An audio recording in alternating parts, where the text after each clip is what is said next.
বল, সেই বলটাকে বলা হয় অভিকর্ষ বল। তাহলে এই পৃথিবীর অভিকর্ষ বলের প্রভাবে কোনো বস্তু বিনা বাধায় পৃথিবীর দিকে পড়ে, কোন একটা বস্তু বিনা বাধায় পৃথিবীর দিকে পড়তেছে, কোন একটা বস্তু বিনা বাধায় পৃথিবীর দিকে পড়তেছে, তাহলে এই পৃথিবীর দিকে পড়ে, তখন ওই বস্তুতে যে ত্বরণ সৃষ্টি হয় তাকে কি বলা হয়? অভিকর্ষ ত্বরণ বলা হয়। এখন এই পৃথিবীটা কিন্তু একদম গোলাকার না, একটুখানি হালকা চ্যাপ্টা, কমলা লেবুর মতো। সেই চ্যাপ্টা যদি চিন্তা করো, তাহলে পৃথিবীর এইটা হয়েছিল ধরো উত্তর মেরু, আর এই হয়েছিল পৃথিবীর দক্ষিণ মেরু, এই হয়েছিল পৃথিবীর বিষুব অঞ্চল, এই হয়েছিল পৃথিবীর বিষুব অঞ্চল। এখন কথা হয়েছিল পৃথিবীর কেন্দ্রে, সবসময় মনে রাখবা, পৃথিবীর কেন্দ্রে অভিকর্ষ ত্বরণ হয় 0 মিটার/সেকেন্ড/2।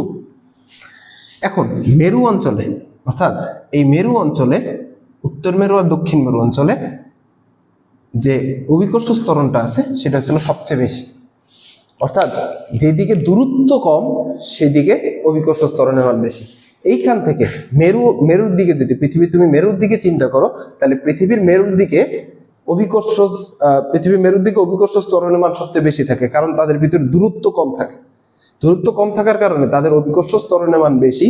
এবং তুমি যদি এইভাবে চিন্তা করো, বিষুবীয় অঞ্চলের কথা চিন্তা করো, বিষুবীয় অঞ্চলের দিক থেকে ব্যাসার্ধ বেশি, যে কারণে অভিকর্ষ ত্বরণের মানটা কি একটু কম।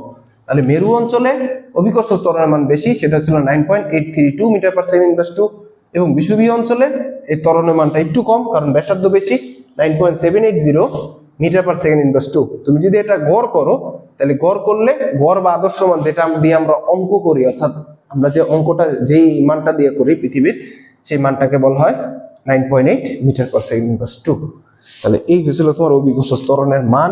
সংক্ষেপে যতটুকু বলা যায় ততটুকুই বললাম, এরপরে এটা নিয়ে অনেক বড় আলোচনা আছে, ইনশাল্লাহ নেক্সটে করব, এমনিতেই ক্লাস অনেক বড় হয়ে গেছে। তাহলে পৃথিবীর কেন্দ্রে অভিকর্ষ ত্বরণের মান 0 মিটার/সেকেন্ড/2। আজকে ক্লাস মোটামুটি এই পর্যন্তই।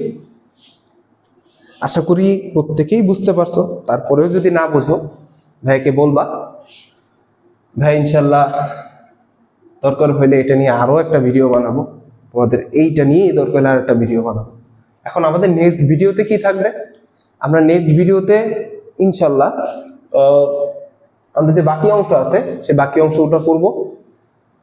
এরপরে আমরা গাণিতিক সমস্যার ভিতরে যাব ইনশাল্লাহ। তো আগামী ক্লাস, মানে এর নেক্সট যে ভিডিওটা আসবে, সেই নেক্সট ভিডিওর ভিতরে গতির যে সমীকরণ আছে সেই সমীকরণ শিখবো ইনশাল্লাহ। এরপরে তোমাদের